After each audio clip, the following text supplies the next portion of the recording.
Somehow I didn't even really remember talking about it, but in my In Defense of Whoopi Goldberg video, this is what cracks me up. Whenever I make one of these videos, whether it's in defense of Ilhan Omar, or in defense of Whoopi Goldberg, or in defense of Alexandria Ocasio-Cortez, or in defense of the man in the moon, it really doesn't matter. Usually it ends up that I have said something in one of these videos that brings up other people, bringing up questions to me. This was somebody in my personal life. Interestingly enough, it was somebody. Now, when I was homeless, I used to go to AA meetings for the free coffee. Now, as I've said, I've never had a problem with alcoholism or drug use or anything like that, except nicotine use, which I've given up. I think it's like 6 years now I've been tobacco free. My choice of tobacco, originally I chewed tobacco from the age of like 11 to 31, I think. Oh wow, it's actually been like 7, almost 8 years since I gave up tobacco. So I chewed tobacco and started smoking at age 25, but I chewed tobacco, particularly dipping with long cut snuff was my chosen means to use tobacco at the age of 11 to about 31. So for about 20 years I chewed tobacco or dipped tobacco. Occasionally I would chew something like Red Man or Beech Nut or something like that, but generally speaking I would dip tobacco.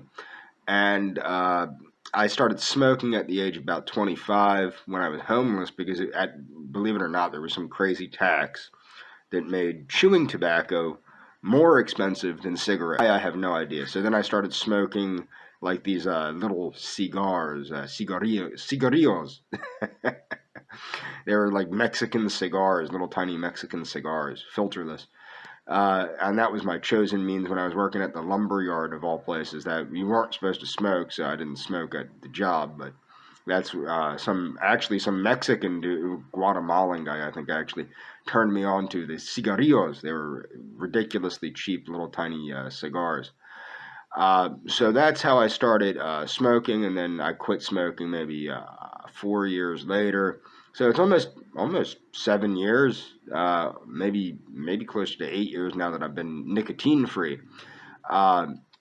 But yeah, the only real drug that I ever had an issue with was actually nicotine, and caffeine. And I've cut my caffeine way down with I take cocoa and for the antioxidant and heart health benefits, and I also have decaffeinated coffee, decaffeinated tea, and I also use a coffee substitute called Dandy Blend.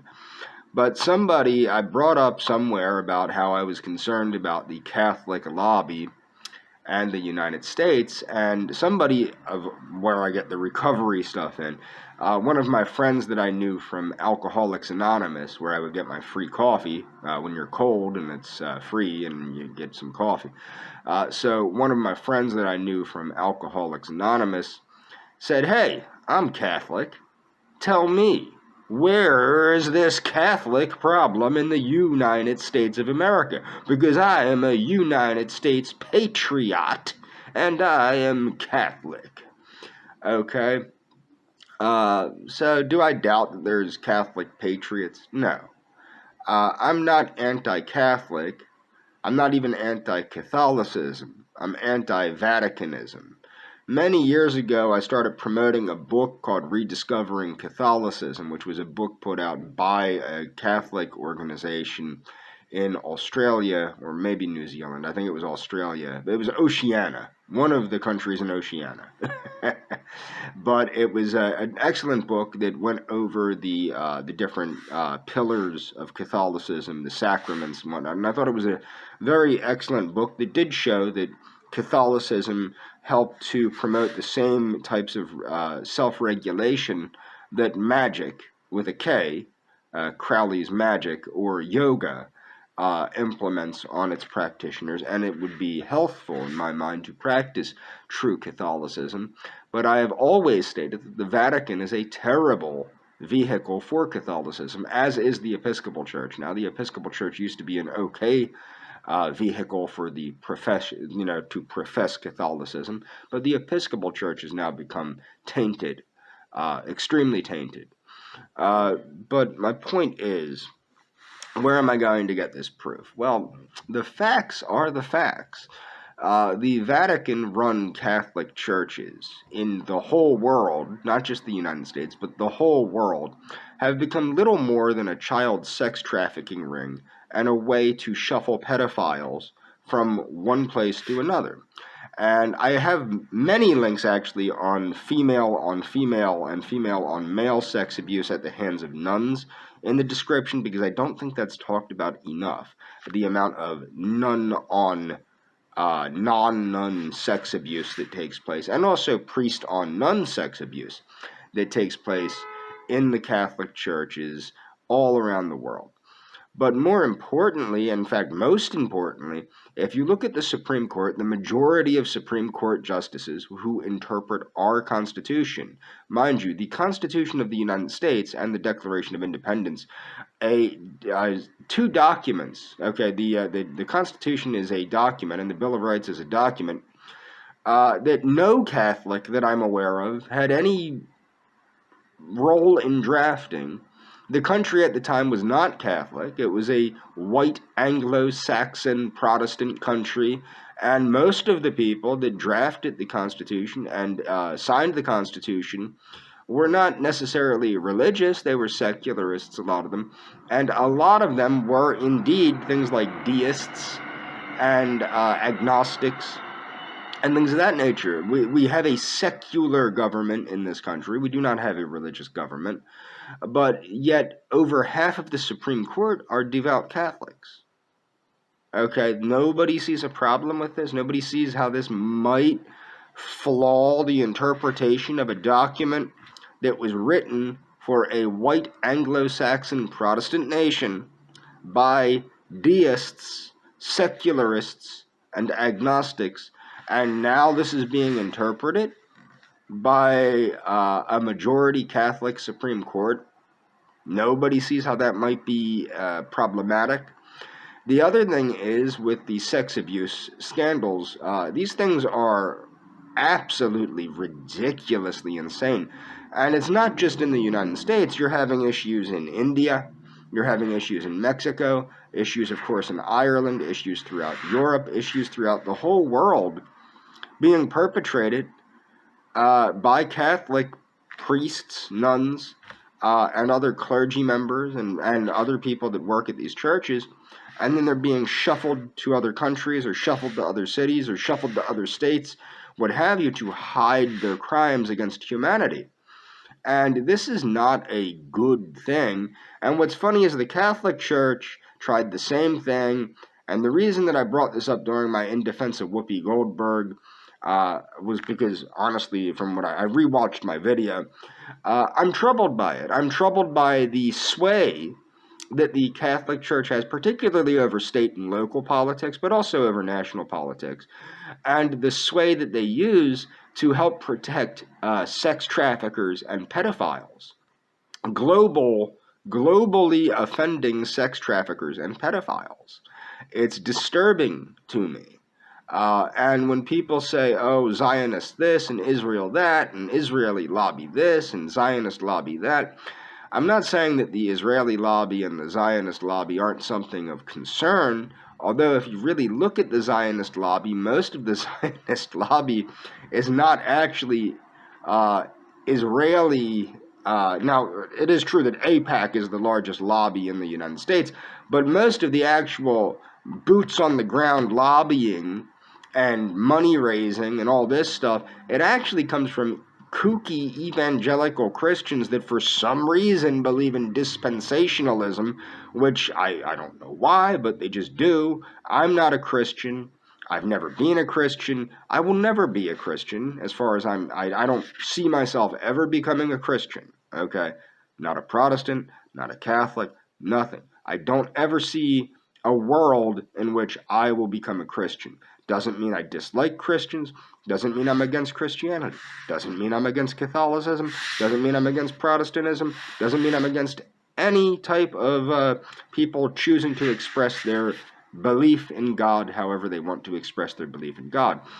My point is that my views are not religiously motivated, they're nationalistically motivated.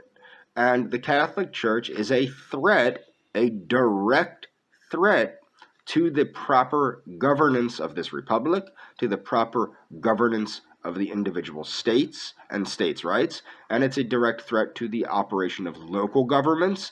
And this happens through not only through direct money using to bribe politicians and bribe people and to change policies, but this is also happening through the infiltration of government agencies by Catholic social services and different types of Catholic-run hospitals and Catholic-run this and Catholic-run universities and Catholic-run schools and Catholic-run fraternities and Catholic-run sororities, and then you just have this pervasive alteration of the collective conscious, the collective subconscious, I should say, of the U.S. population by Catholics, corrupting the way they view the world. And it's not just Catholic U.S. citizens. We're talking about Protestant U.S. citizens, too.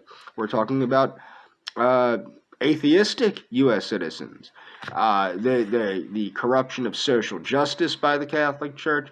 There's a lot of things that if you really examine, the Catholic Church has its hands in a lot of pots.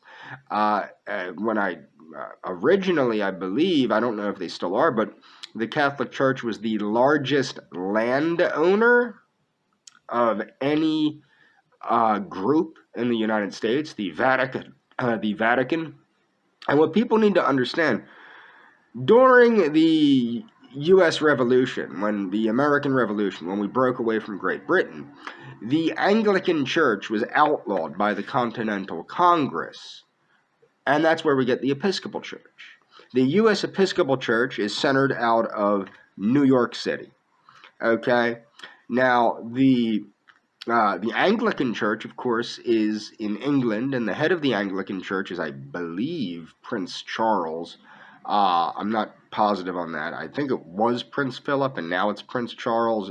It's royalty, I know that. But my point is that the Continental Congress realized that there was a danger in people that were loyal to a foreign power, the King of England, being able to freely express their loyalty to the King of England in the United States of America, in the continental United States of America, which was breaking away from Great Britain. I see no difference between that and people that are loyal to a foreign country, Vatican City. Okay, now this doesn't mean I'm against Catholicism. See, the Episcopal religion is essentially the same as the Anglican religion. However, the Vatican, the Catholic churches in the United States are not separate from the Vatican. Okay, they're not separate entities. They're not separately governed. They are loyal to a foreign power that dictates to them how to cover up crimes against humanity, crimes against children, crimes against women. Okay? Lots of crimes taking place. Okay? So the point is, now I do go back to, now like I said, I'm not Christian, but if you go back to Martin Luther's 95 Theses, a lot of that rings true today. One of the biggest problems I see with the Catholic Church is you have these magnificent cathedrals all throughout like Latin America and some of the poorest countries in the world, the Philippines, etc. These magnificent cathedrals, but yet all the people are starving. They're not doing well. But yet these cathedrals exist. There's aid to keep the people hungry enough to keep coming to church. But what my point is you see no real work being done to any level that would actually liberate people. And then you even see the unification of the Catholic Church through its outreaches in social justice to corrupt the minds of the populations of some of these countries through things like liberation theology in Cuba and throughout Latin America, to convince the Latin Americans to not be Pan-American, to not side with Anglo-Americans, but to think of themselves as superior to Anglo-Americans due to their Roman Catholicism and their Roman Catholic values, and how Roman Catholicism is superior to a secular form of government, such as in the United States, which is not true, obviously, because you see the magnificence that has been achieved through a secular system of government, and that secular systems of governments or governance always have better citizenries, better, healthier citizenries, healthier outlooks on life, better access to education, better access to material goods, etc. But what you see under countries that embrace liberation theology, you don't see that, generally speaking. So my point is you see the Catholic Church as an octopus, like the communist octopus, with its tentacles fiddling around in the politics of various countries throughout the world, very heavily in Latin America, very heavily in Africa, very heavily in parts of the underdeveloped parts of Asia. Okay, and I think it's time that the United States finally says no and cuts off the tentacles and actually, in a way, liberates the Catholic population of the United States by saying, no, you cannot have Vatican loyalty to the Vatican in U.S. Catholic churches, that U.S. Catholic churches have to be separate from this entity of organized crime called the Vatican. And if anybody doubts what I'm saying, please do look at the description.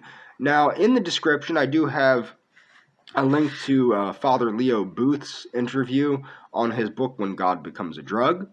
As I said, I'm not against religion. I'm not against Christianity. I'm not against any religion, so long as it's practiced in a healthy way and that it promotes the health of the practitioners of that religion. I also have a link to Norman Vincent Peale's book, The Power of Positive Thinking, which is actually a little bit of an opposite outlook to an extent of Father Leo Booth's outlook, but I think it does promote a healthy religious outlook. And I have oodles of links showing the crimes of the Vatican religion and of the Catholic Church, and of course how the Catholic Church controls U.S. politics. And if you deny this, you're insane. I mean, it's clear cut. It's right in front of you. It takes place every day.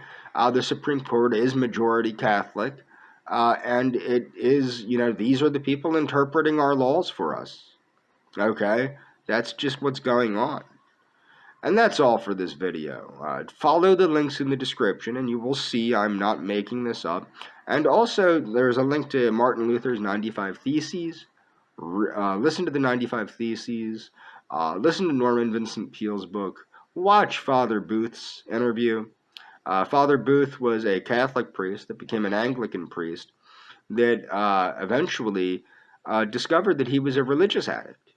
And through a similar means of recovery as a 12-step program, he helped to heal himself from religious addiction and gave up on his outlook on the supremacy of the church and this dictatorial idea of the clergy and all these things. And that's all very important. It's important to remember that if you are a religious person, I'm not a religious person, but as a person that does, I'm a fan of Chardin, I'm a fan of what's his face, oh my gosh, Baruch Spinoza, I'm a fan of the Kabbalah, I'm a fan of transhumanism. I'm a fan of yoga. I'm a fan of Hinduism. And as a practitioner of yoga and a practitioner of the Kabbalah and a practitioner of ritual magic, back when I was, it's important to understand you are the microcosm and God is the macrocosm. You are an expression of God. Even if you're a cosmotheist, like William Pierce's cosmotheism, you are an expression of the Creator. And you need to come to terms with that. It's not just the priest that's an expression of the Creator. There need be no intermediaries between you and the Creator. And that's all for this video. Follow the links in the description.